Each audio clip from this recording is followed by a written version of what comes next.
In the heart of the state-of-the-art, at the dawn of the next stage in entertainment, you found No Proscenium.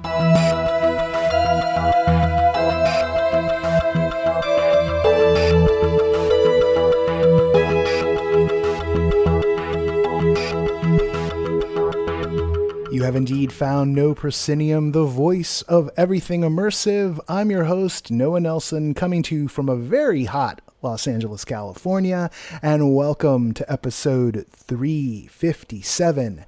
This week on the show, we start things off with the creative duo Lola Tango. That's Jessica Kantor and Weston, whose current project is the interactive museum exhibit Be Water, My Friend, an exploration of the mind and spirit of martial arts superstar Bruce Lee, currently on display at the Wing Luke Museum in Seattle, where I think it might be cooler than where I am right now. Then the review crews, Patrick McLean and I, settle in for a long chat this Labor Day weekend about what we've been playing, separately and together in VR of late. That would be Walkabout Mini Golf's Labyrinth course, Polyarch's Moss Book 2, and the tabletop dungeon crawl simulator Demeo, which recently added a 2-player mode and indeed was the inspiration for this segment. Hopefully this will keep you entertained on any long car rides you might have, or while blissfully sitting by an air conditioner, which I'm so jealous right now. All of this is brought to you by our Patreon backers. Hey, can you tell it's hot? All of this is brought to you by our Patreon backers at patreon.com/NoProscenium. Our latest backers are Jeremy Thompson and Jonathan Burke. Thank you both for helping us get the needle going in the right direction once more. Look, folks, we've got a goal of just 3 new backers each week this spooky season in order to get us ready for 2023. It's just a modest 3 a week. How hard can that be? Sometimes very hard. 3 a week for all of spooky season in order to get us ready for 2023. If you can, hit up patreon.com/NoProscenium, or if you're already a backer or you just can't commit financially, help spread the word about our work. Reviews at Apple iTunes help, particularly when they're 5-star reviews, because it's either a 1 or a 5-star.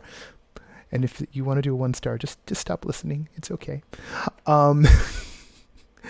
And also the kind of work we do, or just spread around the work. Spread around, say, the review rundown, which you can find at No Proscenium, or articles like the new NoPro recommends best of 2022 so far list, which we've got over at Everything Immersive. You can find it on the front page of Everything Immersive right now. It's a great starter deck for Immersive, and that thing's going to update as we get more shows that we absolutely love. And try and guide people through this ever-changing immersive universe. You can find all the links in the show notes. As always, big thanks to our sustaining backers, Ari Hurston, Chris Woolman, Samantha Davison, Eric Shamlin, Elaine, Jay Bushman, Jerome Joseph Genties, David Bassick, Richard Ayers, who I got to talk to this week. He's doing some fascinating work, Lonnie Hanson, Mark Baltazar, Sydney Guillory, and Jan Budman. Thank you all. I haven't talked to some of you in a while, so hit me up. Love to chat. And yeah, you're going to get a lot of me when Patrick and I are talking. So let's end this and let's get into the podcast.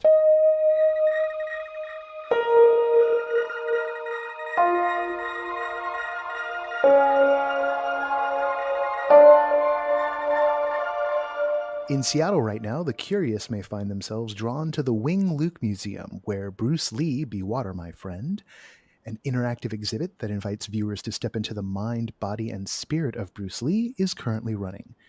Jessica Kantor and Weston are the creative duo known as Lola Tango, and they're the creative directors of the project who join us on the show this week to give us the lowdown. Jessica? Hi, it's so great to be here. Eve? Hi, really excited to talk about this with you, Noah. All right. Thanks for both of you for being on the show. And let's just start with the absolute most basic. So what is Be Water, My Friend is a famous quote of Bruce Lee's. But what is this exhibit? What is Bruce Lee, Be Water, My Friend? I'll go ahead and start, Eve. Bruce is incredibly dynamic, where he's more than just the martial artist that people know him as, and was very prescriptive in his reading and developed his mind and spirit along with his body. And so the exhibition is bringing to light a different side of Bruce, which is his extensive book collection. He had over 2,800 books in his collection, which is an incredible amount considering he passed away so young at 32. And he was a very active reader. His daughter, Shannon, actually told us that he rarely sat still to read. He would often be found reading while stretching or reading while cooking in the kitchen. But he was also active in the sense that he would underline things that resonated with him and also write notes in the margin. And so that's actually where a lot of the inspiration for this exhibit comes from. Yeah, and the exhibit is really stepping into his library, literally and figuratively. So when you walk, and if it's helpful, we'll kind of paint a picture of the exhibition itself. Oh, please do. Yeah, so when you walk in, you'll see a cutout of Bruce's iconic jump pose, and behind it is a stacking of his actual library books, so that somebody could step up and look at the titles and start to see that it's everything from how to work out in bed to, ancient philosophies. And how to work out in bed is actually like for when you hurt your back and you can't get out of bed. It is not a sexual title. But I just love that one so much that I always bring it up. And then we walk. And there were books on business and elocution, and I mean, the list goes on. Poetry. Yeah. Lots of poetry, lots of boxing, every kind of physical fitness, because he cared more just than about himself, but about training children and women and all sizes of people, shapes and sizes. So he had books pertaining to all of that. And then the exhibition continues to understand the origin of his Be Water quote as a child. And so it's his writings on the wall of how he was inspired by his teacher to go off and think about what it meant to be, I'm trying to think of the right word, Eve. Well, I mean, I think if I remember correctly, it was that he was putting in so much effort to try and do what his teacher was instructing him to do. And it's sort of like the thing he needed to work on was making less effort in a way, right? Because the idea was to be water, that you're not acting or reacting as much as you're sort of like absorbing. Is that a way to put it? Yeah. And I think the metaphor for the story is that his teacher gave him the space to teach himself, to come up with his own philosophy. And that's something that stuck with him his entire life, is this wanting to continue to learn and evolve and grow as a creator.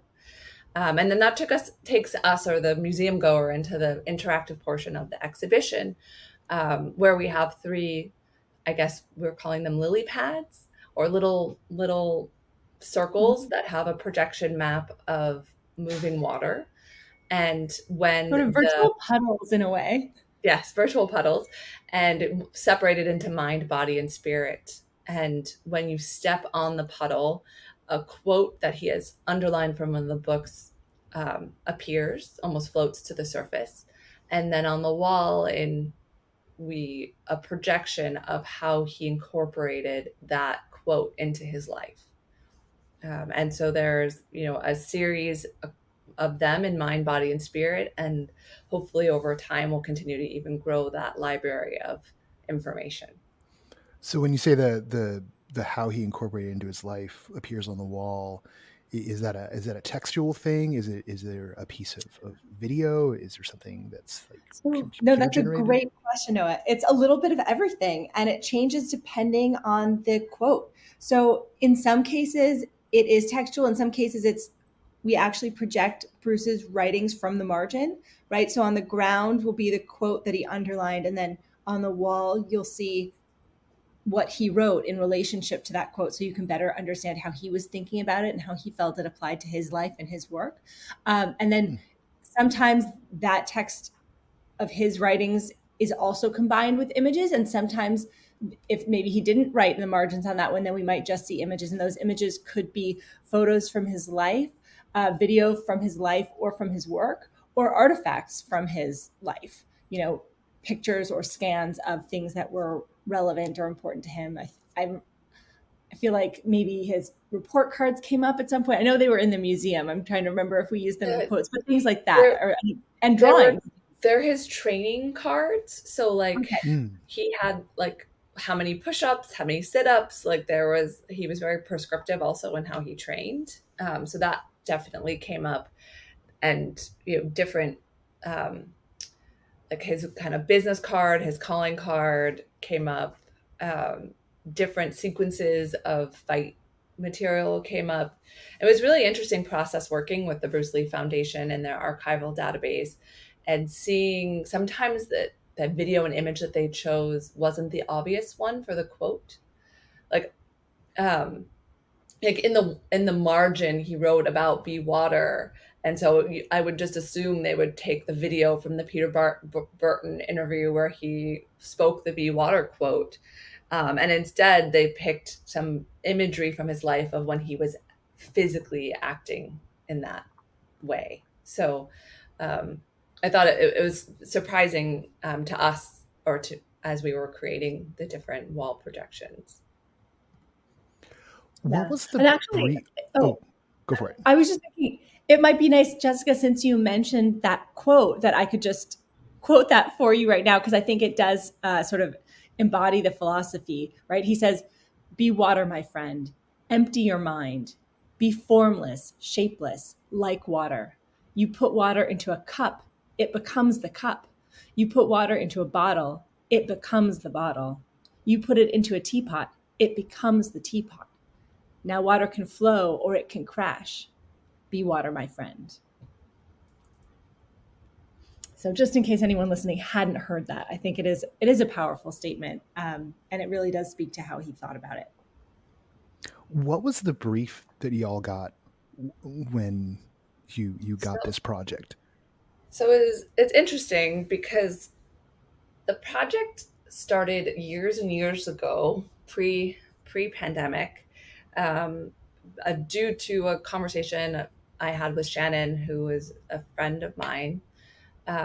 And she wanted to create an interactive exhibition, and that's sort of how it started. And she wanted it to be around the Be Water quote. She wrote a book at the same time that was released. It was supposed to be released around the same day and date as the museum exhibition, but the pandemic happened, and she wanted it to be super interactive and broken down into mind, body, and spirit. And so that's kind of how it started. We did a ton of ideation about what mind would look like, what body would look like, what spirit would look like. And at first it was a library and a physical fitness room and a spirit, and each of them had interactive design. And we went out to raise additional capital, sponsorship for the exhibition together. Then the pandemic hit and we kept pushing, and nobody was investing in experiential. We had to rethink the creative. We wanted to rethink the creative to be touch-free, and not be something where people would have to gather too much around a certain thing.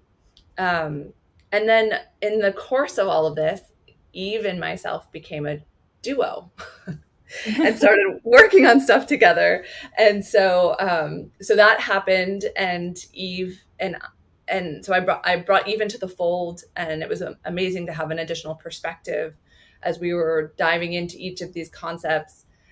Then we had the reality of the space of the room and realized we couldn't have a separate interaction for mind, body, and spirit, just due to space constraints.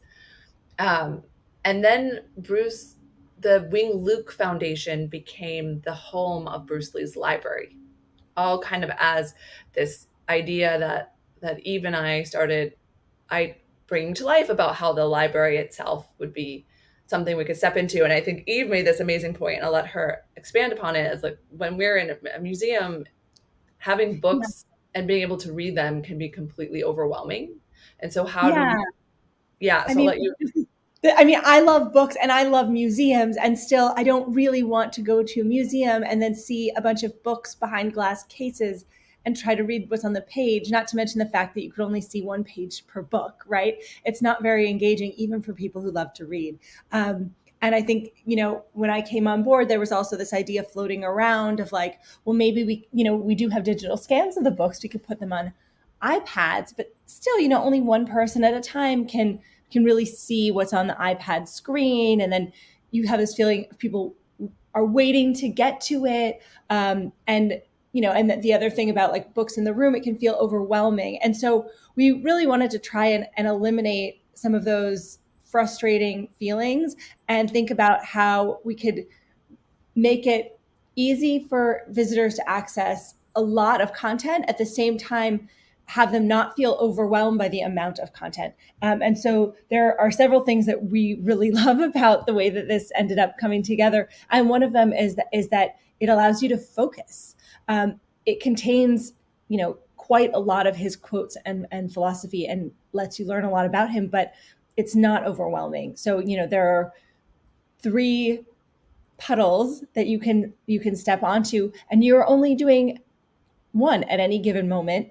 And you have a moment to sort of sit with that quote that comes up before the projection on the wall even comes up, giving you more information. So you take the moment with that quote and you can think about it and think about how it relates to you.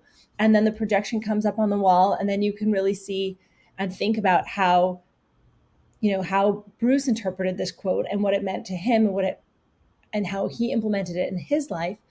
And then in order to get to the next one, you have to step off and step back on. And that kind of gives you a moment to think about how you might apply that philosophy, those ideas in your life. And then you can step back on and you can get a new quote, or you can move to, a different area. You can move to mind, or you can move to spirit. And so that level of like focus and meditation was really nice, and a well-paced way to access a lot of information. The other thing I'll talk about, and Jess, I can let you finish your thought, but is the kinetic nature of the exhibit. But I'll let you pick up if there was something else you wanted to say on that note. Yeah, I mean, it was really, I think, important to both myself and Eve that the museum goer is active in the exhibition for a myriad of reasons. And I think Eve is really good at summarizing it about kinetic learning and how physicality helps your brain space open up. And Eve we go to museums to learn about something, and especially when there's an overwhelming amount of information, it can be hard to remember it. But frankly, anything takes some thought or some effort to remember. And so it's actually been shown that movement helps us to remember things. That's why so many people take notes when they're listening to a lecture, or even just doodle, right? Even just that act of writing on a piece of paper, even if what you're writing is not at all related to what you're listening to, can actually help you remember things. And so in addition to that idea of allowing for focus in the exhibit, we've also made sure to include this element of interactivity so that you're moving while you're taking in this information, which will give you a better chance of retaining it when you move back out into the real world. And hopefully not just a better chance of retaining it, but also a better chance of you being able to apply those ideas in your life. Because there are so many wonderful and valuable ideas. I know Jessica and I both had some that, that while we were doing our research stuck with us, and we were like, oh my gosh, I definitely want to apply this in my work and in my life. So how did you two become a duo? So it started with the Look Club. Well, it started with coffee first, Jessica, if we want to be. I think it started in Israel. Okay, that's true. We went on one of the Schusterman Foundation's trips. I think they only did it 1 year, the Beyond Reality group, where 50 or so, I guess they say influencers in VR and AR were taken on a 10-day trip to Israel. And Eve and I met there. We both were like, what do you do? And we're like, we write stories and create narrative work in the immersive space. And we both looked at each other almost like competition and scoffed and moved in opposite directions. And then turned out we lived very close to one another at the time in Santa Monica, and we kept running into each other and realized that working together would be more fun than walking in the opposite direction from one another. And I think that started, and then, we started having coffee, talking about immersive media, things that we'd seen, and had a very... We realized that was sort of unique, that people in the broader world weren't really doing that yet, especially with regard to VR content, that there wasn't really a conversation about VR content, partly because a lot of people didn't know it was there. And it was hard to find. And if you didn't see it at a festival, or, there wasn't the way VR was being promoted, and I think still is promoted. It's the gimmick and not the content that's inside of the headset. Oh yeah, you do have to preach to me on that one. Like, it drives me up the wall that most of the coverage is still around the headsets and like the specs and whatnot, and like almost no one ever talks about the art or about the stories or the gameplay. It's just, you're there. Isn't it amazing that you're there? It's like, well, we've been there for like the better part of a decade now. Like, there's actually plenty of really interesting stuff going on. But if no one's talking about the interesting stuff going on, it just feels like everyone's being, sold a toaster. Like, I already got a toaster. I don't need another toaster. I've already got a video game machine. I don't need another video game machine. Like, why would I want this? And no one does a good job of explaining why people would want this. Yeah. And so I feel lucky to be on this podcast, because I feel like here we're preaching to the choir, right? But a lot of people don't know that there are great stories being told in virtual reality and in immersive media. And so we wanted to, to get out there and raise our voices to try to raise awareness of the stories being told in virtual reality, and and make them easier to find and that sort of thing. And so we started a project called the Look Club, which is online at thelook.club.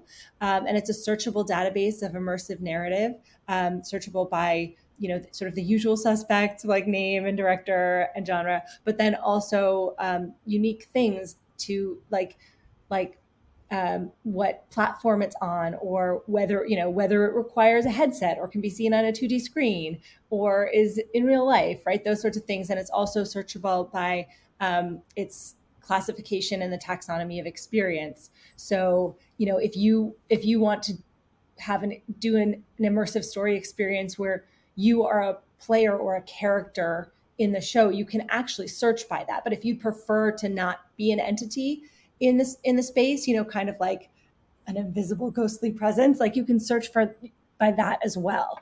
And there's more, but that's kind of what we were working on.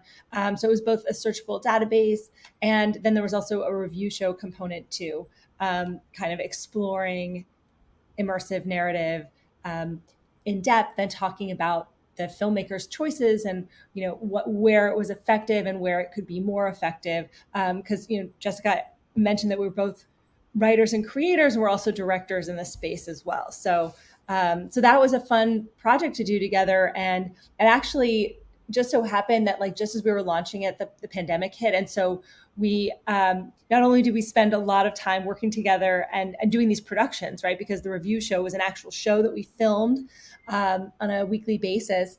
But we were, we became a much larger part of each other's lives, right? Because the rest of the world was suddenly shut out. So we were regular. How is it? Yeah, we were Zoom mates, basically. We were Zoom mates. And like sometimes we would just turn on Zoom and eat dinner together, just so we have the company. And and then an opportunity came up for us to work on a project together, for us to approach multiple projects together with a production company called Hilo. They were looking to sign more female talent from what we heard, and so we did an interview and got a trial job, and we really enjoyed working together. We found that our approaches augmented each other's work, and it was more fun to do it together than to do it alone. Yeah. No, I think that was really true. And it was exciting when we were doing the Look Club to just see how much we we accomplished together. I think that was a big part of it. And it was like, wait a minute, we can accomplish twice as much or do it twice as fast. So that was really a pleasure. And then working with Hilo sort of solidified that and got us really excited about, bigger projects. Well, that's fantastic. It's good to hear that some good came out of pandemic mode. It makes it feel like the last couple of years weren't all for naught. So, yeah. And so like we were in that early phase of people exploring quote virtual production, right? So I don't think we got as much attention as like, Jimmy Kimmel or Jimmy Fallon or, those folks. But if you're curious to see our efforts, you can check out our YouTube channel, The Look Club, and see how we handled those challenges. All right. Well, Bruce Lee, Be Water My Friend is at the Wing Luke Museum right now. How long is it running for? At least a year. Oh, fantastic. Potentially longer. The foundation and the Bruce Lee Foundation and the Wing Luke Museum have turned this space into a permanent exhibition space. And this is the first of the exhibitions in that space. And so it also, the funding question, they ended up self-funding the project. So, it was an expensive endeavor for both to create something immersive, more so than what they had spent previously. And so I think they want to make sure they get the most out of it. And so we were really careful to build it in a way that it could continually grow so we can refresh it with new artifacts and people could return and get more surprise and delight as they interacted with those little ponds. Well, fantastic. Well, anyone who's up in Seattle who hears this show and hasn't been by yet, they should go check it out. And anyone who's going through Seattle, you've got another stop on the agenda. Jessica, Eve, thank you both for coming on the show this week. Oh, thank you so much for having us. It's really a pleasure to talk to someone who is equally as excited about immersive storytelling and immersive experiences. Yes, thank you.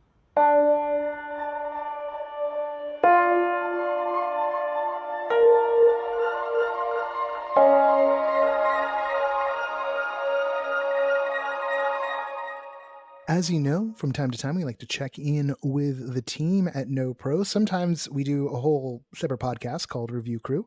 Right now, we've got one of the members of the crew, my partner in crime in VR, definitely lately, seriously, partner in crime in VR. That'd be Patrick McLean, also known as our Chicago curator, and who's stepped into part of Catherine's shoes, helping do some of the traffic for NoPro. How's it going, Patrick? Very good. I'm very excited to talk about some of the things that we've got on the agenda. Oh yeah, I expect this is going to go long, since we've spent many an hour in VR together lately. Quite recently, yes. Yes.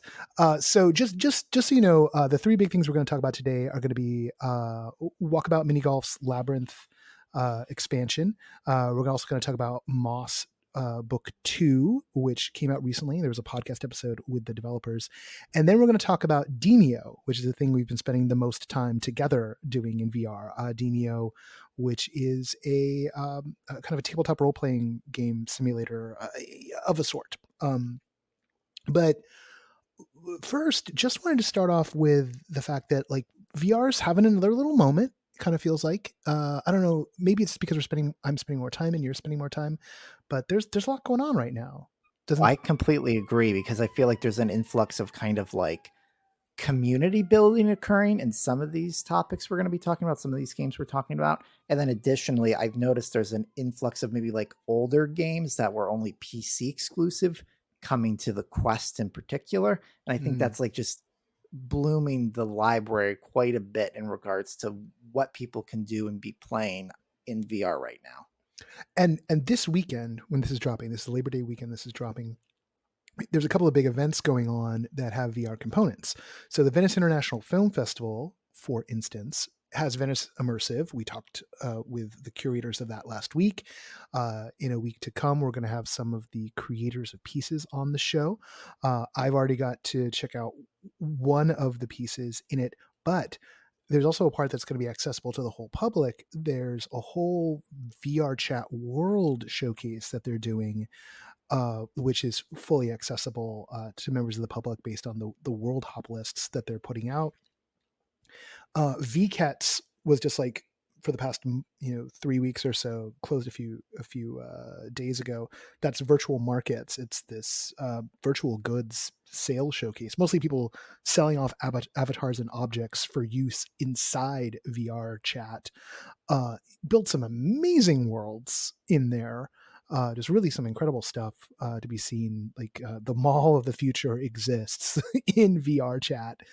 And then over in alt space, Burning Man VR is back because Burning Man's on right now. So as we're talking, it's possible to go to the virtual playa in alt space thanks to BRC, Big Rock Creative, who are making that available again this year. And I should go pop my head in and see what's up. I think there's probably a few really clever things going on there, as there usually are each year. And a great place to discover things. Like that's what really I love about Burning Man VR is that they've gotten better in regards to having maybe some portals. So like you enter the digital playa and then there's a couple signs in regards to maybe places you can go, but there's other ways into those worlds. But then once there, they're just such a great, well thought out, constructed space that also has a lot of interactivity. That's what always surprises me about Burning Man VR is how these worlds, because sometimes in the virtual world spaces, they're really cool places to visit and that's it. But then some of these have really tried to take use of like being able to interact with the environment and do things together with other people randomly. And I think that's what makes it such a really cool thing to check out. And I'm excited. It's Burning Man VR all over again. Another year's flown by. Another year's flown by. I know. And it's interesting because like alt space and VR chat they do wind up having very different cultures. I mean, there's some places where things are similar, but part of that comes from the fact that, a lot of the focus on VR chat is on avatar self-expression, right? Yes. And that's a huge part of it. And a social pressure as well, right? Like I feel the social pressure of having a cool avatar or the right avatar or the right scaled avatar. Like I was going around VCATs and like, it felt like the world was built to be like 2/3 the scale of the avatars I was wearing. And they were my standard avatars. So I was kind of wondering, was something off?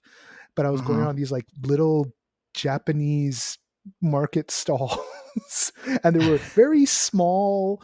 Like I felt like Gandalf and Hobbiton, is what I felt like. Well, and it's looking for that Shire weed. Yeah, and it's a callback basically to what we talked about in revisiting Snow Crash earlier this year in our book club in regards to like, in that book, there's the people who have all these avatars that are self-expressive and they've put money and time and effort into, and then anyone can dial into the Snow Crash VR world, but they're in black and white, and it usually means they're like on the dial-up, like public phone booth type setup. So I think it's fascinating that that's come up here again, but yeah it's definitely all about who you are in that space, especially with the We Met in VR documentary that's on HBO right now. Yeah. Which if you haven't watched, go watch that. That'll give you everything you need to know. Oh yeah, absolutely. And then yeah, like the alt space, because it's picking from a standard selection, which some people can manage to really recreate themselves. I can't. So weirdly enough, I'm just a doughy white guy, and for some reason I can't find myself in alt space. But I've seen a bunch of my friends have been able to the point where I famously, the first Burning Man in VR, I saw Landon Zackheim from across the way, and I'm like, oh look, there's Landon. And it's like we hadn't met up in VR yet, but it looked like Landon, and it was. So just fun stuff like that. But it does wind up meaning that there's usually kind of a temple attraction, and Burning Man VR in particular is great for the dialogue it's having with the installation artists. So yeah, that stuff's going on right now. You can find that in the show notes. You can find that in this week's Trailheads. Thanks to Chris Wallman. In fact, that's how I'll link it. So go to the Trailheads, and from there you'll get to other fun stuff. Also want to point out that Red Matter 2 just dropped, and so Patrick, I did drop money on the bundle. So Okay. I've now got Red Matter and Red Matter 2, because Red Matter never seduced me in the first place. Like, I was just like, I don't know so much, and it's been on for 3 years, and I was like, oh, okay, maybe. I think also I might have been getting it confused, or maybe it is based off like a different, like a shooter with a similar name. Maybe it is. No, I think there is an old like PS2 game called Red Matter or Red something that I know Yeah. exactly what you're Red Faction, I think. That's what's been buggy. Red Faction. That's what was stuck in my brain this entire time. Like, I just thought, I kept on thinking, look, because I'm an old gamer grog at this point, I kept on thinking Red Matter was just a Quest remake of Red Faction for some reason. Didn't get that there was like this puzzle game. But I saw the trailer for Red Matter 2, and I was getting Vader Immortal vibes. And I was like, wait a second, why didn't I do think Red Matter 1 suffered from a little bit of like advertising. What is this? How do we sell it? How do we package it into a maybe 60-second trailer to convey everything? So I'm really excited that 2 is out, that we've got a sequel, and they're bundling it together to kind of help really explain what it is. Well, they did bundle it together, but that sale unfortunately is over by the time you hear this. So sorry everybody. Hopefully there'll be some more options down the road. And that's come through. Yeah, so it was a long, like, what's up in general, but on to our 3 leads for the week. Yeah, and the first thing we're going to talk about is from Mighty Coconut, who, as this point, many of you might know, is the makers of Walkabout Mini Golf, which kind of, I think, many ways took the VR world by storm. It's been around for a while, but I think one of the things that happened was that the pandemic really fueled some success into this game, because it was one of the few accessibly easy Quest games to play with friends. Like, there are a lot of experiences in VR that listeners out there, and I know have experiences, that getting the group together in the same chat and the same game can be very difficult. But Walkabout Mini Golf has always made it incredibly simple to do that. Like, you just create a code, you share it with your friends, boom, they're in there with you, and it's so easy to do. It's so easy that it makes me angry when there are games that don't have that. And they're I won't say it right now what our room is, but the room codes are persistent as well. So, like, for instance, if you're a member of the NoPro Discord, there's a couple of room code names that we have listed in our Discord for pickup games that theoretically you could just drop those in at any old time and maybe find other people, or just say, hey, I'm going to go to this room code right now if anyone wants to join me, because you can just go putter around by yourself until someone emerges. You know? Well, and so that's a big part of it too. And then another thing is that it's just a really fun concept in regards to their stylization, because I think, once again, sometimes VR, how we need to really recreate something and really make it what it would be in the world, and then sometimes it's over exaggerated. And I think Walkabout Mini Golf has successfully balanced the two by having courses, classic simple mini golf courses, but in just exotic locations, like in Cherry Blossom area, like on an island where you go up the mountain, down the island, you're shooting like balls around a Gothic castle. But what we're here to talk about is that they've recently released a course designed and inspired by Jim Henson's Labyrinth. And I believe, the most excellent, fantastic movie, one of the great classics of the fantasy genre. Definitely, and also hugely influential, and starring David Bowie and Jennifer Connelly. So hugely influential in a totally different way for an entire generation of young people. Yeah, and they've introduced this course that is essentially, it's been 20 years since I saw the movie. And I decided to go in cold when I played the course with our good friend Leah Davis. And I was just kind of shocked in regards to this course, because 2 primary things, I think. I thought, one, how they captured the experience of going through the movie. Because Mm-hmm. one thing we always talk about on, review crew, and I know you think about a lot, is onboarding. It's such a clever thing that they start you in the house, In Sarah's uh, house. in Yeah. Sarah's house, and you have to walk out. You have to walk out and go a little bit, and there's the course. And then in the background, you see the labyrinth, you see the castle upon high and everything.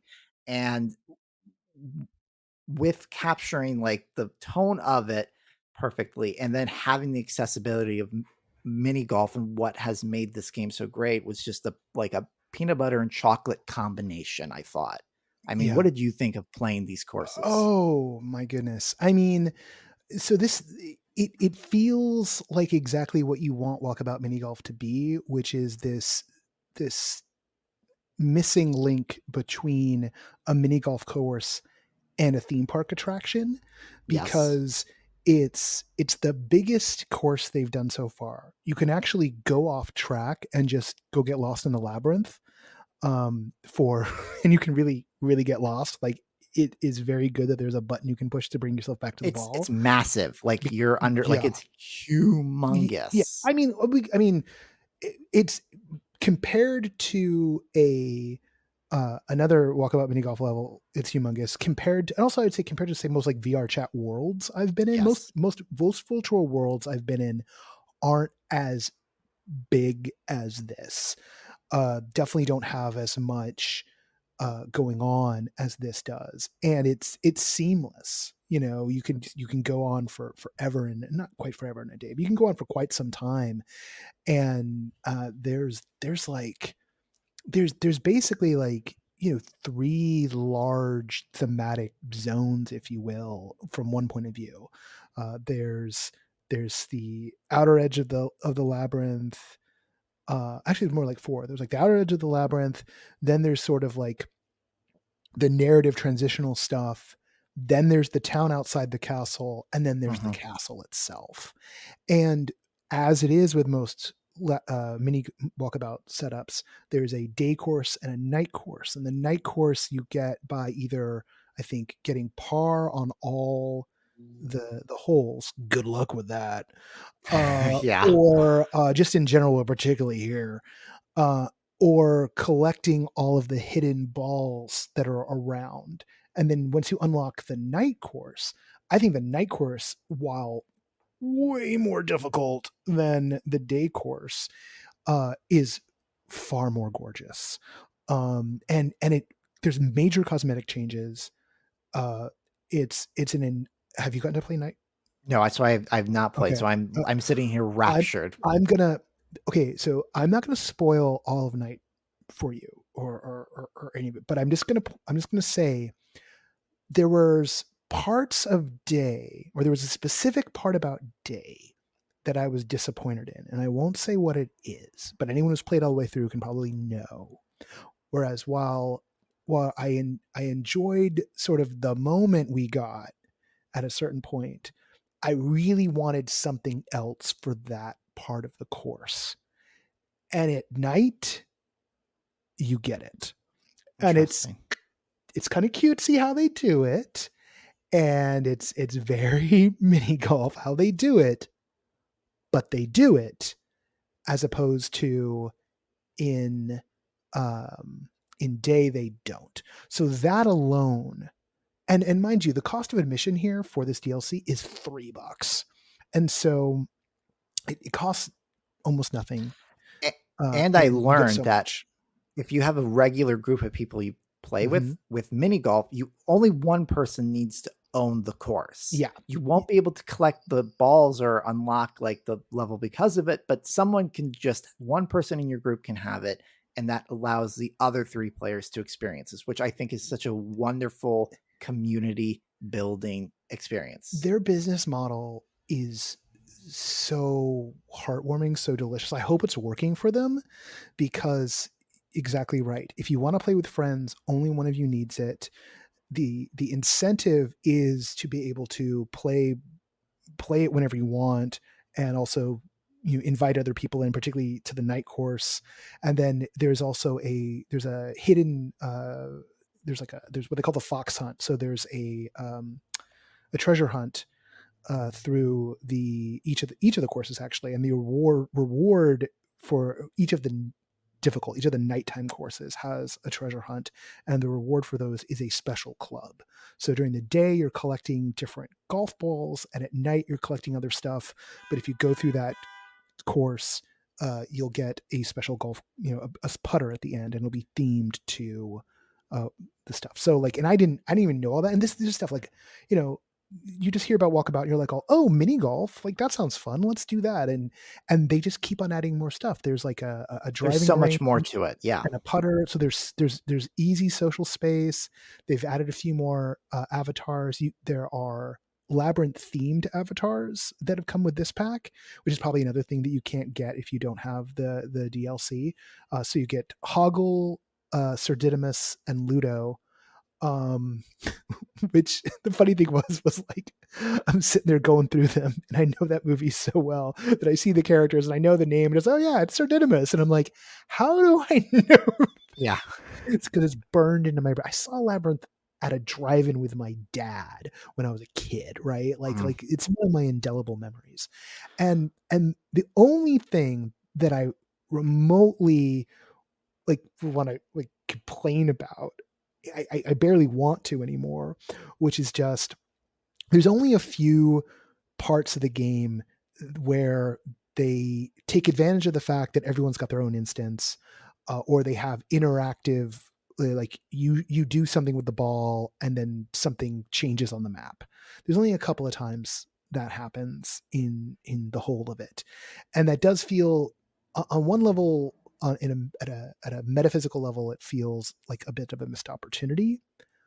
But it's only $3, so I don't want to complain too much. But it does, it says to me like there's so much potential here for this form, and but also I play this map more than any other now at this point, because we were doing a little tourney, and there were people who couldn't meet up, so I was like, oh yeah, I'll meet you. And I love it. I love it so much. I'd like to. I wish we could be playing and recording the podcast in it right now, because that'd be dope. Oh yeah. That we don't have the tools. I guess technically we could. It would not be easy. No, it wouldn't be. And I think the other quick major thought I had on this was how the licensing aspect of it, because I feel like sometimes what happens is that a game or a company or a person acquires the third party popular license, and they have to incorporate it into their world. But what happens is that like they don't sometimes match. Like what happens is like the example is like Mickey Mouse is going to look like Mickey Mouse in whatever medium, whatever form Mickey's going to appear in. Where I thought what was really cool here is that the characters of Labyrinth, you can interact, you can see, you can watch some characters move about in the space of the Labyrinth as you play through, but they looked like they were made by the Walkabout mini golf. Like they fit into the style still. Yeah. And I thought it was just really impressive that those two were able to, they allowed them to make the characters look more like they belonged in a Walkabout mini golf rather than having to look exactly like they did in the movie. Yeah. I mean, definitely an advantage there. I think that I think they're dealing directly with like the Jim Henson company. Yes. And probably not having to deal with, some a more robust entity on that level. Because of course Walkabout couldn't render, oh sure, Hoggle's got to look like Hoggle, and it's like, well, I guess we'll come back at the 50th anniversary of Labyrinth to do this. Yeah. But yeah, like it's like the first time you see Hoggle, and you're like, oh my god, and it's like it's a slightly more refined Walkabout mini golf character, but it's definitely a Walkabout mini golf aesthetic character. So it's really good, and there's just tons of little moments. One more thing about Labyrinth before we go, because sure. I just relearned this weekend, because something that I read once and didn't stick in my brain. So I have this slight obsession with the idea of torturing myself for everyone's amusement by making myself go back and do all of the LucasArts adventure games that I never played when I was like a kid and a teenager and in college because I didn't have a PC, and like streaming that on Twitch as something to amuse the NoPro audience, because I do, when I haven't tried those games, and I own them all, I've all found them very frustrating. I find the design of those games incredibly frustrating in so many ways. But the completionist part of my soul desperately wants to say that I've done them all. What I had blacked out is that the original, before Maniac Mansion, the original, when they were still called Lucasfilm games, which is what they're called now again, actually, humorously enough, the original adventure game from Lucasfilm was an adaptation of Labyrinth. It was for the Commodore 64, and I think also there might have been a Mac version of it. Even more interesting, it was developed with the assistance of, I don't know the exact, some things are attributed kind of deeply, but I think it was more like, they got a consultant for a weekend. Douglas Adams of Hitchhiker's Guide to the Galaxy fame helped with the development of the game.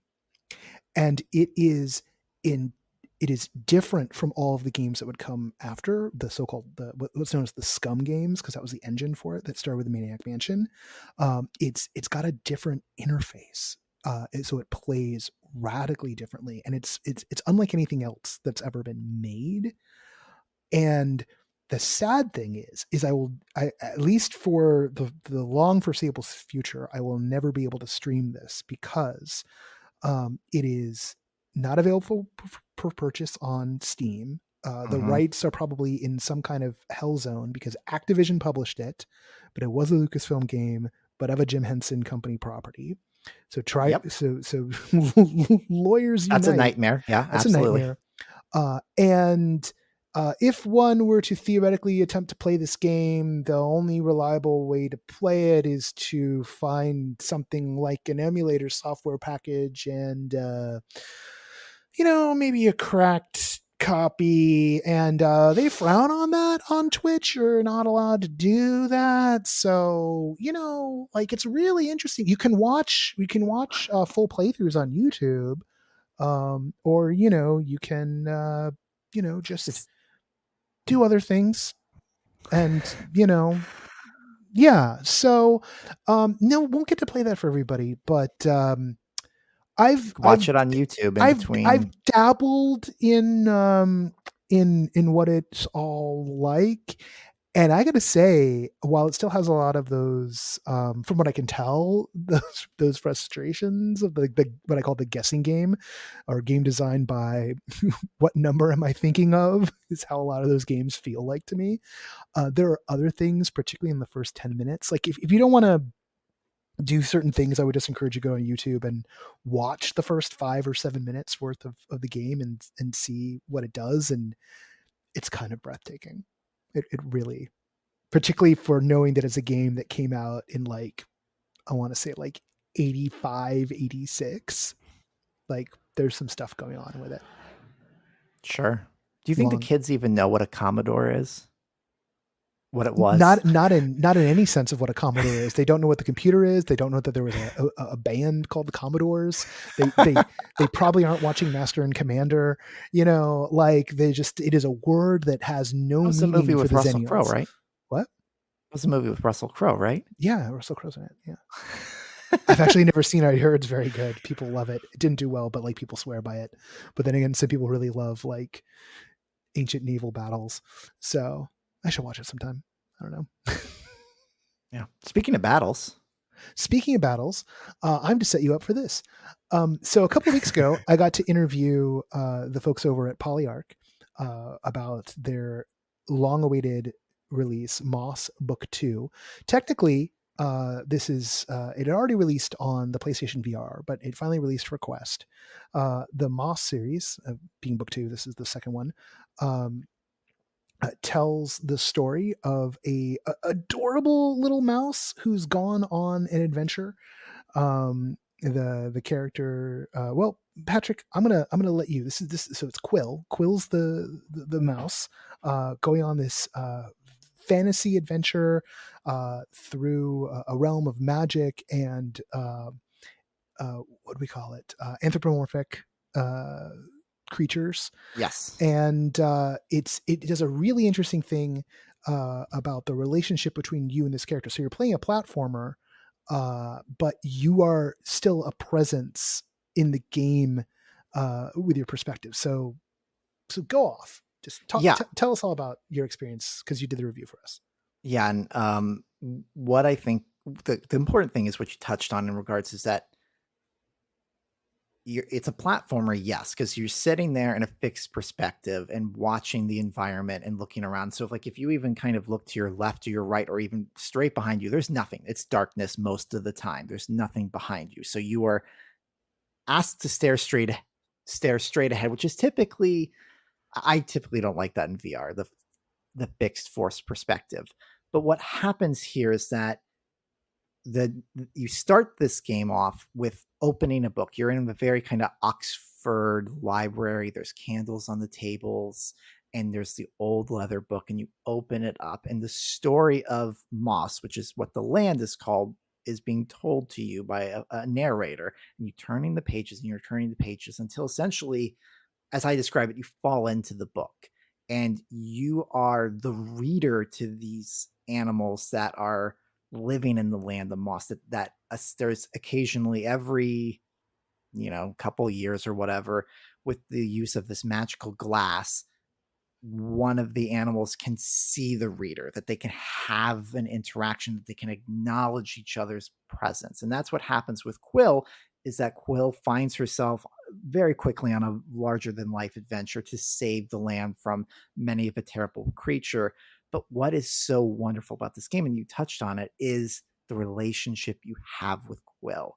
And this is something I feel like video games, VR has been constantly chasing in regards to having an interaction with the NPCs that's intimate and feels unique, and that they are reactive. And Quill is so expressive in both of these games, but in particular Book 2, where it's really turned up on a notch. At certain points in the battle, Quill holds out her hand, give it a high five. If you did really well, she'll hold it up, you give her another one, and she does a little dance. But then sometimes if you take too long and trying to figure out a puzzle, she'll wave her arms and she'll start motioning in regards to, hey, maybe look at that, and maybe like I need to be over there, and communicating all this stuff. And it just, you really begin to care. You have a relationship with Quill in this one, to the point where there's a tragic Act 1 ending here, and I'm going to avoid the spoiler in regards to it, but Quill's in trouble, and I was like, I'm getting emotional thinking about this. So like, my friend was in trouble and I couldn't do anything, and it was so painful to watch, because I had spent the first game and up to that point of the second having such a personal relationship, that every opportunity to interact I took and really cared for this creature, this person. I played, I think like the first, 25, 30 minutes of this, and like totally fell in love, and then was like, I've got to get the first one, because I hadn't played the first one yet. And I felt, again, like kicking myself for having not, dialed in on, because I heard initially, it's sort of the same thing, like with like Red Matter's attempt to like, find its audience, I was like, oh, it's a platformer.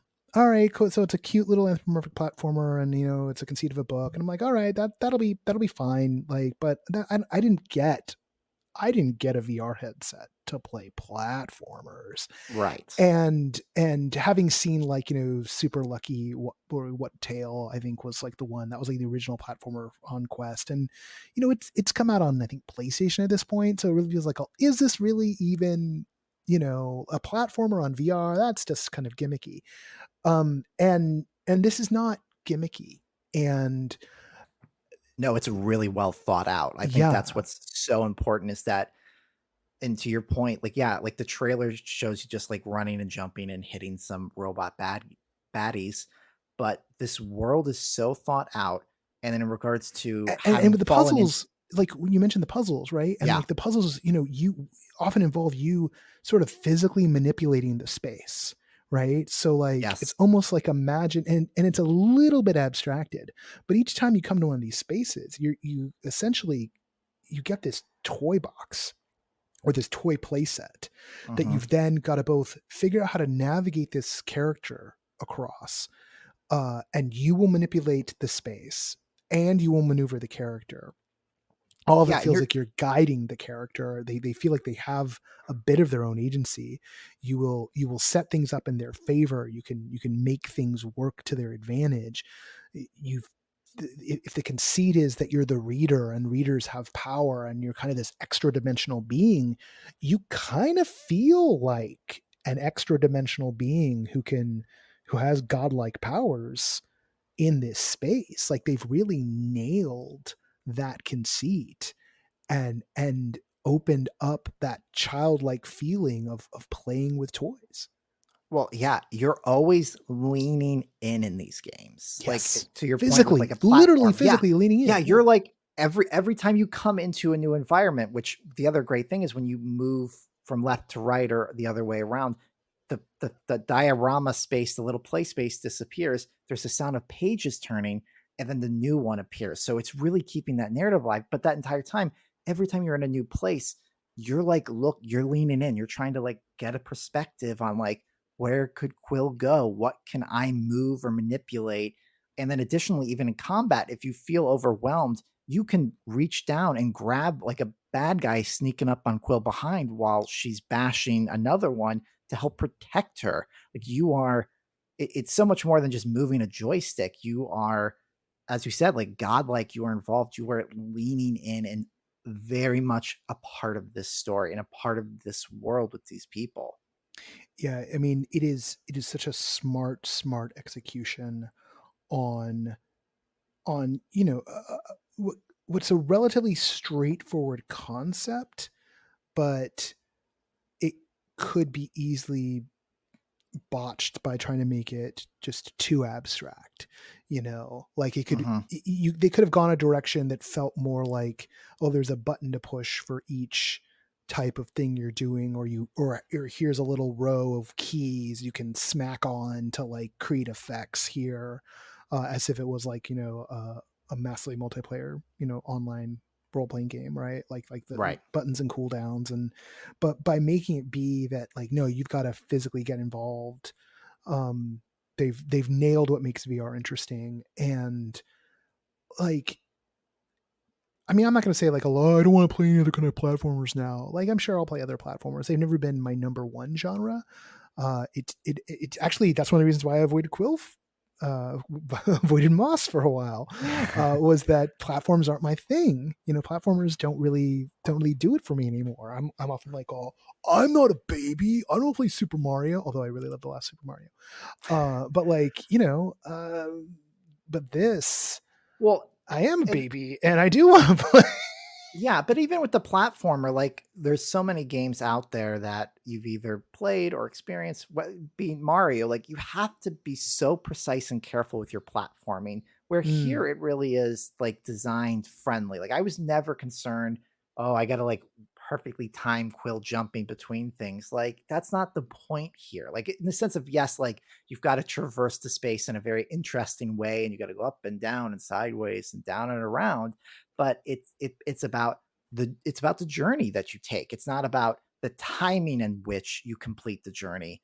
It's about navigating that space. And I think that's what another kind of key thing in regards to tapping into this genre in a unique way with the VR space. Because there's also little collectibles you can find and they're hidden. And typically what needs to happen is you, the player, need to like maybe bend over, look down, look up and around. Like, oh, I moved away from the mic. That was bad. Barely But heard you it. could do, yeah. But you could do that kind of stuff in regards to it. And I think it really adds a lot. And I think this is another kind of great example now, both Mosses in regards to taking what we've seen before, but really being mindful in regards to what the VR space allows us to do in this genre, you know? Yeah. So one thing that I think is important is sort of knowing how long it takes to play through something. That's something that can also keep me away. And so I just decided to like type in here. And so it looks like if you're going into Moss and haven't done book one yet, and I think I'd recommend, because they do a good job in book two of like explaining what's happened, and they completely spoil the first one because they pick up literally moments after the first one ends. Yep. But I loved it so much that I was like compelled to like go back and start from the very beginning. So the first one's if you just mainline it and don't dawdle, it should be roughly about 4 hours, apparently about 6.5 hours to get to 100%. Your mileage may vary, obviously.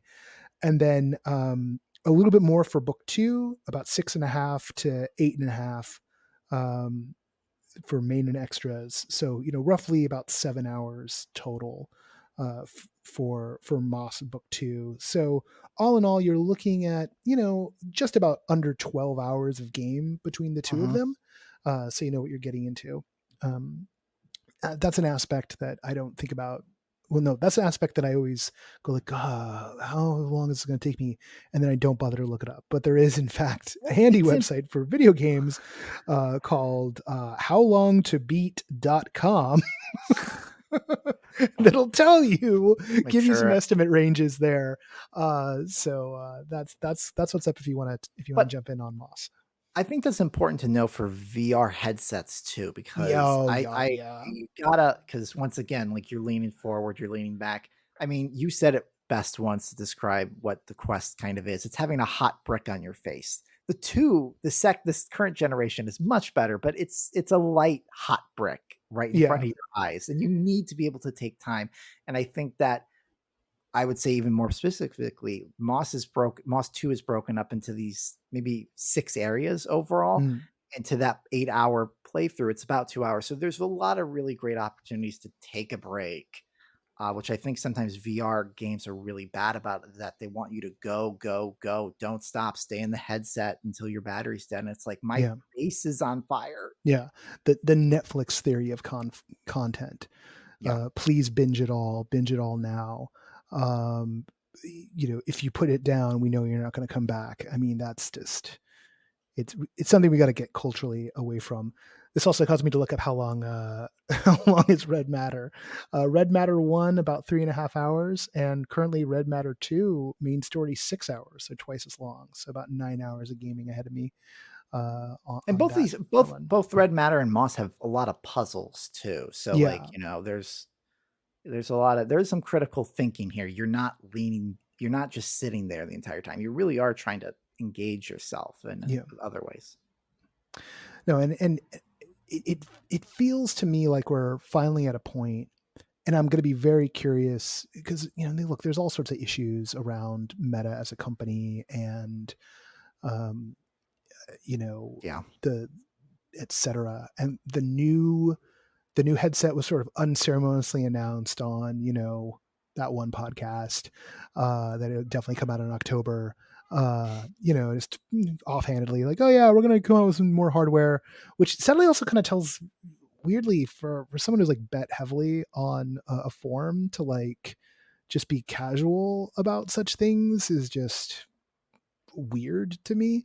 But like on the flip side, in terms of the pool of games and experiences that has developed over the past few years, and there's a lot of depth there, and there's a lot of just wildly fun things to do, and it gets me very excited that I feel like, I missed Red Matter the first time, I missed Moss the first time. That's okay. Here it is for people who haven't checked out Walkabout yet. Well, here's Labyrinth, and then there's going to be some Jules Verne ones coming. They keep on adding to these platforms, and particularly with Walkabout, it's a social platform on top of everything else. And I guess so's our next one in a real way. Oh yeah, absolutely. So very recently, and for a very particular reason, because this game has been out for several years now, but Noah and I recently completed one campaign in Demeo, which is this RPG dungeon crawling experience. And essentially, gameplay wise, you and 1 to 3 other friends can gather around the virtual table and look down at your characters that you've selected, whether it be the knight, the thief, the sorcerer, so on and so forth, in regards to then exploring a deep, dark dungeon one level at a time to try to gather the and free the spirits in order to make the realm a better place. And what is happening is you're going around and you're moving your pieces, and this is essentially Dungeons and Dragons with tile pieces and characters. And I think what makes this game so amazing is, like uh, Walkabout Golf, it is so easy to play together with other people. It really captures that essence of game night and being together. In regards to it, like I when I first played this game, the first session we had, I walked off and I told my partner, "Oh yeah, I just played a VR game. It was like a board game, like like Dungeons and Dragons." She's like, "Why? Why would you do that?" But I'm like, "But I played with Noah, who I would never be able to play a Dungeons and Dragons game together, like with this depth." And I think that's so Yeah. amazing in regards to elevating an experience that you can't have otherwise. So a couple of big important things when it comes to Demeo Yeah. is that yes, when originally released, it was a 4-person game, and just recently they've offered the 2-person version, which, as you noted, is why we jumped in. It's like, finally, don't have to do all the scheduling to get 4 people together. Also, unlike Walkabout, there is no like guest pass mode. Like this is a $30 game if memory serves, or like Yes, it $25 was. Yeah. game. Yep. Yeah, $29.99. might have gotten it on sale at a hot second, but like it is a full priced quest game, and full price quest games are like the half the price of a console game. So serious money. Sometimes more than like whatever hot indie PC games out at the moment. Um, they've have built in like all those social layers, and the fact that yes, like you and I, we could get together on Zoom or Skype and role play. We could like get 2 other people together. We could do some role play on that. But and even though like I've long been more of a theatrical role player, right? Like I ran a vampire LARP in college. Like that's my ultimate jam, right? Like I love Mage of the Ascension, like it's not for me, it's never really been about maneuvering miniatures on a hex grid or a square grid. But some of that's because I've never had good miniatures or a place to do that at all. Like I've never had the kitchen table of size, and this gives you that. And not only do they give you that, but they give you the Hero Hangout, which is like a basement game shop that has all these different accoutrements in it, including a off-brand version of Gauntlet that you can play inside. You could grab bows and arrows and like stand on the line and see who can get the best score in regards to it. Yeah, You can like browse and look at like the other games. Like you pick them up like their catalogs. There's books that have a lot of like lore built into them, which is like you've really got cool. basically your monster manuals in there, so you get all the stats on the characters. There is a table. So the thing that we did, and I want to encourage people to watch out for doing, particularly if they're going to play the 2-player version. When we first played, we met in the Hero Hangout, and we grabbed the module off the shelf and dropped it on the table and logged in the game that way. So word of the wise, that is only for full 4-player groups. Yes. You do not want to do that. You do not want to do what Patrick and I did, which is we made 2 attempts on the first level of that module and got TPK'd because we were 2 guys facing off what should have been a a battle for 4, right? So like we were not ready. You can only do the 2-player mode in the normal game interface, and it is different pathways. Even the room codes are different kinds of room codes, right? Like different interfaces for that. But even then, like some of the stuff, like the room codes, there's a diegetic nature to it. Like you pop out a cell phone and punch numbers in the cell phone. There's also in the back of the hero hangout, there's a separate room you can go into that allows you to paint miniatures. You have like four or five different models that you can sit down at a table with up to 4 people, and I think it's just 4, maybe it's more.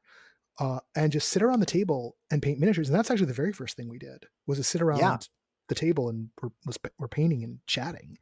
Yeah, And you had logged on earlier and you gave me the code to come to that specific Heroes Hangout, and I walked in and you greeted me, and then you showed me around and you took me to the back and we sat down, and were very much into it. Like you were working on like a bunch of like a little like egg miniature, but like it's like in a nest, and you were like really getting in there. You had progressed a great deal, and I was watching in just a few minutes, I'd only been there for a few minutes, but it was like really going ham on it. And I mean, I've never been a miniatures painting guy, right? Like I had a friend in high school who was so good at it that he could sell his finished miniatures at the local game store, and his were like the best, right? So he'd get like if he wanted to make quick money, he'd buy an Elementals D&D pack, paint it up, put it out at the store, make some cash, and go on, right? He's a lighting designer these days, right? So like dude knows his colors. And so like there's just this wonderful sort of commitment to the bit when it comes to the aesthetics of a certain era of gaming, right down to like what you're doing with this sort of D&D like game. So the actual game itself, you log in, you pick your different guys, you can draw down from in the first level you just have a standard deck of cards, and those are your powers, and so it's card based powers, which is also how a lot of the actual tabletop games are going. And you pick up and move your characters around, and the computerized DM moves their characters around. So it's just the dungeon crawl part, right? Like you're not really doing a full role-playing game. Like you could, right? Like if you wanted to, you and your party could go full role play, but there's just an automated DM. So you'd be sort of half-handing the story. From what we could tell, because another one of the fun things in the Hangout area is that you can get a glimpse into the Demeo Discord, because there's a slide projector, like like one of the old like school slide projector, the beep beep ones, that is projecting the Discord. Yeah, like the general channel with like the most recent comments, and it's just like whirling there and things and stuff like that. And it just really creates a great sense of what we've kind of been talking about in all these, of community. And you said it best in regards to, I think, what Demeo has done in this space really well is that, right now everyone's trying to build their own metaverse, like a very particular stylized thing that has like branding and stuff like that. And that you yourself have to customize yourself to it, the user, the player. And Demeo with this Heroes Hangout has just made a space available for anyone to use and hang out with and spend time in.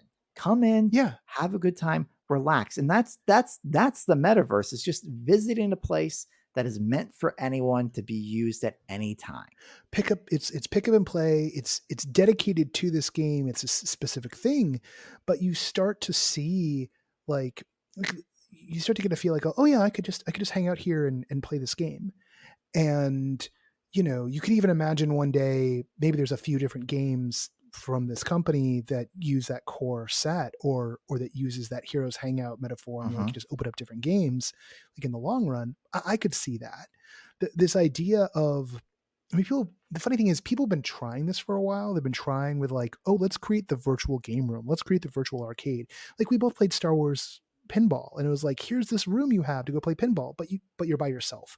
It's empty, and you can it's lonely. customize that room. Like that's the frustrating part, is that you can like unlock these things and you can decorate it. You can change the carpet. You can put different posters up, but you can never you can't show it invite off. anyone over. Yeah, you can't do anything, and you can't do any of that here in Demeo. You cannot customize the space to your own, but you can hang out with people and you can do things. You can do more than one kind of thing. But one of the reasons why I mentioned the projector with the Discord was that it's clear that it looks like PvP is on the roadmap. Although I'm still not entirely sure if that means, here's us not doing our homework, right? I don't know if that means that it's going to be like literally player character versus player character, or if it's going to be like squads of monsters versus squads of monsters. But you can feel that at some point they could unlock, or they're trying to figure out how to unlock the game master mode, right? Yes. And maybe that'll only be like 1v2, because of concurrence, or maybe they'll go the full 4v1. But that idea that at some point this becomes, a road to, hey, let's have our session in Demeo. Like I'll come up with a scenario and we'll play together. And look, when you're in the actual map, there's fog of war. You can't see what's going on in certain parts of the map. You've got to get line of sight, eye line. Yep. You do roll dice. Just don't let Patrick roll dice. Unfortunately, it forces him to roll dice. Like, at the end, oh my God, at the end, that dice. God.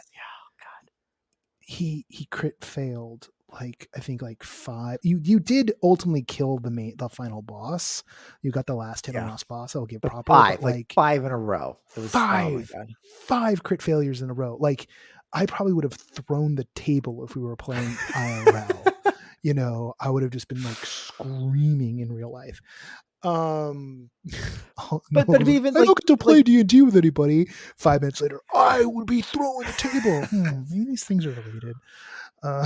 But that's the experience, because even like if once you pick an adventure, whether it's through the main map or you are going to do it through the Heroes Hangout, it still teleports you to, you're looking down at the table, but if you look up around, you're in someone's basement and there's like the fake Super Nintendo plugged into the tube TV, and there's boxes, and there's an old like, PC in the corner and things and stuff like that. And it's really finding a way to create something that a space that we all have been to or all are aware of, and then finding a way to elevate it. Because of course, when you move your pieces, or when you throw a lamp, or you do anything, instead of it, when you're playing in real life with the miniatures, you just move it onto the space and that's it. In this one, there's animation and there's all sorts of fun stuff, and your characters talk and have catchphrases, and you could also zoom in and get really close, so you can almost feel like you're in that hallway trapped with them. And I think that just, once again, it's just like, that's what's so cool, is that you're leaning in, and you're an experience that and love and can enjoy is taken to a new height with Demeo. Yeah. No, there's a lot, and it takes a minute to get used to like the navigation metaphor that they're using, like the way you're like kind of stretching things and pushing and pulling, but then once you get it, to the point where I think I may have accidentally tried to do it in another virtual space, like the next day, and be like, oh right, that's not how that one works there, right? Which goes to kind of talk about like, the overall metaphor for like how his presence happening across all of these different games in time. But we're starting to kind of filter out and shake that out. The one thing is those room codes, though. They're numeric room codes. I believe it's 6 digits for games and 4 digits for hangouts, or reverse. Right? It's 4 digits for games, like it's 4 digits for games and 6 digits for the hangouts, right? But the problem is that they are not persistent. Like your miniatures are tied to your account. I like to say that Demeo solved the NFT problem. Yes, absolutely. You go into any painting room and you will find the miniatures you were painting, no matter where you are, right? Across instances of Demeo. But there's your virtual goods problem solved. Tie it to the account and we're done. Yes, I know it's more complicated than that. but let's be real. I just want to take my miniatures with me. And then, but those numbers are going to be different every time. Like, so it's not like Walkabout where I could name my room and then people could use it while I'm not there or find me like when I'm there. If I just say, hey, I'm going to be in my room or I'm going to be at my hangout, come to me. And I do, I mean, it's sort of funny because if you think of, you know, say you think of like Altspace or VR chat, you know, you can name a room or name a world, but there will be multiple instances of that, right? Like they can only get so many people concurrently into those rooms. But this idea of, you know, for small loops of people or small communities of people having spaces they can go into that, you know, if you know the password, you can get somewhere and it's persistent. Like that's the kind of thing I hope we see more of. And that we see more of these games that are engines for play, if you will. Because the other thing that we haven't mentioned about Demeo yet is while it's not a roguelike in the fullest sense, in that, you know, your hero characters aren't leveling up in a permanent way. Like yeah. within a campaign, you can unlock stats, and some characters do get stronger, things like that. But then if you start the second, third, or fourth campaign, you start at 0. Yeah, and you're mostly getting, as you're playing through the 3 levels, you're getting more cards, right? Like you earn money, you buy cards, you strengthen your hand, but once you're out of that game session, that's all gone, right? Yeah. Like you may get cosmetic changes to you, to your characters, to the dice, to a few other things, but like everyone starts on a level playing ground each time. But every time you play a module, and again, because we figured it out the hard way, it randomizes the level. So we could go back to the Black Sarcophagus and it would be different for us. It would ultimately be the same, you know, story. Flow. Yeah, like we got to go through 3 levels. At the last level is going to be the big boss, and we're going to face these types of guys. Like we know what kind of baddies we're going to face, but we don't know what the rooms are going to be. We don't entirely know what the progression's going to look like, and so there's replay value there, and that makes it more that leans it on that board game side, but also with the strength of the board is different each time you play. And which I guess there's some of the dungeon crawl board games do that as well. So it's very much in that vein. And the glory of it being digital is like, oh yeah, like, you know, just digital assets and making more versions of it without having to manufacture physical chits and pieces. Yeah, and keeping track of all sorts of like knickknacks and things and stuff like that. Don't have to put anything back in the box. Yeah, like because it's stuck within the hot brick. You just put the hot brick down off your face. It's all in my hot brick, which is why we're so pleased to announce we've got a hardware announcement. Hot Brick VR, ladies and gentlemen, start investing now. We take all forms of cryptocurrency. Yeah. Oh yeah, all of them. Are there any left? I don't even know. I don't even know. Talk about something that doesn't make sense to be in life. Yeah. Talk about something that involves like hot bricks. Let me tell you. Hot bricks I could talk about. Crypto I can't. Well, all the bricks in LA are hot because of the heat, and that's all because of the crypto anyway. Environmental impact reports, not good. Sorry folks who are big in the NFT world. You know it's bad, and I'm not gonna harp on it anymore. But you hear those harp strings? Anyway, yeah. Long and the short of it, we're really hyped on Demeo, and you know, we're just 2 nerds looking for people to play Demeo with. So if you want to come play Demeo with us, swing on by the NoPro Discord, drop into the all new The Game Room channel, which is the evolution of our Walkabout mini golf tour. channel where we just did Labyrinth, and now it's a pick up and play space for all kinds of immersive gaming. If you want to find some people to do some online escape rooms, you want to find some people to do Escape from Soderbergh, you could do that there in the game room. If you want to find people to do a murder mystery Zoom party with, hey, come on down to the game room.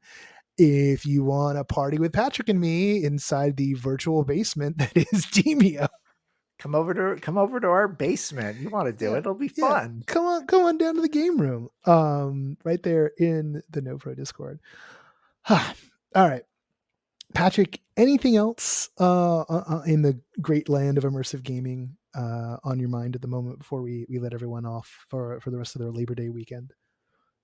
No, I think what's just really I've been excited about is that I've really engaged with a bunch of games lately that have really kind of thought about the player, whether it's the role they are having in the experience or whether it's the world in which they are inhabiting.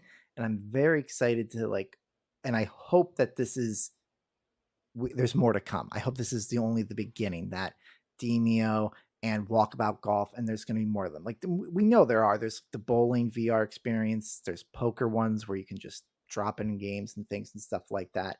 But I really hope that the simplicity of those drop-in type of sport experiences can be matched with this Demeo community space, and really thinking about that and really creating places that people can jump together and hang out instantaneously and start having a good time. Whether that might be even just sitting around and chatting and talking with someone you haven't seen in a while.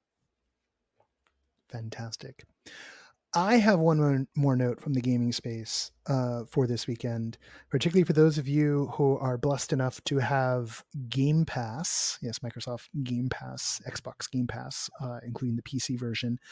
Sam Barlow's latest game. Sam Barlow is the creator of Her Story, amongst other things. And Sam Barlow's games for the last few have involved these sort of treasure troves of video footage that you sift through. In the past two games, it has been through a keyword search metaphor. For his latest game called Immortality, you're actually no longer using the keyboard that way, but the idea is that you are operating a Moviola style machine, but also matching images, clicking on images, and then finding being led to another piece of footage that is somehow related visually, rhyming like poetry, as you piece together the mystery of this actress who almost was a superstar, who had these three legendary films, each of which was never released for some mysterious reason, taking place from 1969 to 1999, all played by the same actress. That's a little odd. 30 years. Well, not necessarily, but looks a little odd. Maybe there's something going on. I don't know. I haven't finished the game yet, so I'm just wildly speculating. Feels like that's you weren't trying to be subtle. You were just I don't know. It feels like I have my theories. It's causing me a theory. It's one of those things. Was this just convenience of production, or is this thematic somehow? There's some weird vibes to this thing. There's also some major content warnings, and indeed the content warnings are in the package, but there's nudity, there's sex, there's violence, there's some pretty heavy themes. Some of these things are Legoed together. You can imagine that. So it's definitely not for everybody, but it's a very, very, very fascinating, really getting a lot of buzz in gaming sites and on indie gaming scene. And the reason why talking about it here is that it's doing that narrative elasticity thing. It's doing that relational narrative thing that immersive gaming does. So definitely worth checking out if you're curious, particularly if you have Game Pass, because then it costs you nothing. This is also it's not there yet, but it will be coming to Android and iOS. And when it does so, It'll Really? be coming under the auspices of Netflix. It is part of Netflix's gaming initiative, a thing most people don't know about, but if you have a Netflix account, there are certain games you can download. How do you find that out? Don't entirely understand it myself. Apparently, maybe if you type Netflix into the App Store, you'll find things that aren't just the Netflix app. I believe Or the there's knockoff yeah. Netflix apps. Uh, Don't click those. don't click those. I do know, for instance, there's a great game that came out for the Nintendo Switch a few years ago and PC called Into the Breach that is available via this Netflix program. Apparently, less than or just about 1% of all Netflix users have engaged with Netflix's games program. Will it last forever? Probably not. I'm always cynical about half of Netflix's initiatives. I haven't been cynical about their live immersive stuff, if only because they seem to be doing really well, and they serve the purpose of keeping the shows in people's minds when there's no show going on. So that seems to be working out really well for them. But here's this opportunity with a very interesting, and indeed, this is a game about movies. You can kind of piece together 3 films as part of it. And I don't know if you get the full runtime of them, but you can piece together a lot of it as part of it. And it's going to be there on iOS and Android. And if you're a Netflix subscriber, you'll be able to get them for nothing. So keep an eye out for that, or with it being on Game Pass, give it a try there if you just want to dip your toe in. Or if you were already a fan of Her Story, I think Telling Lies was the other one, then of course you probably already knew it was coming out, but if you had missed the memo, it's out. It's Immortality, and it's on all the major gaming platforms at the moment, aside from mobile. But it'll be there soon. They're finishing up. I was just thinking, can we legally call this episode an immersive theater podcast episode? We've talked so much about games. What? We talk about all things immersive. We don't have to just talk true. about It is everything immersive. You're right. the website's called Everything Immersive. I'm thinking too narrowly. Yeah. I'm always arguing with you guys about that. It's like, oh, expansive. Yeah. If anything, the real thing is like, we got to get some of these like higher end immersive gaming experiences onto the EI site, but that requires people typing the keyboards, and keeping up with all that work is not easy.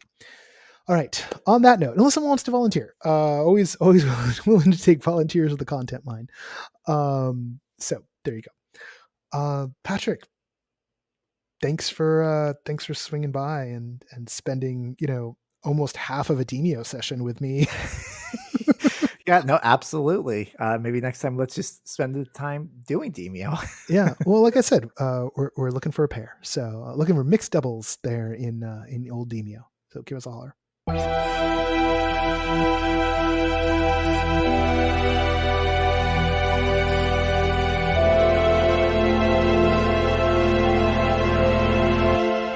And that's it for this week's show. I want to thank Jessica, Eve, and Patrick for being our guests. Hey, this has been a really long one, and indeed it is really hot. And I had something interesting I was going to say, but then my computer overheated. I had to wait to record this part. So I just want to wish you a good Labor Day weekend if you are here in the States. And if you're outside of the States and listening to this, I hope you are keeping cool if you're on the Northern Hemisphere, and that you're keeping warm if you're in the Southern Hemisphere. Is that how it works right now? I don't know. Just know it's hot enough to stop the computer from working. Okay.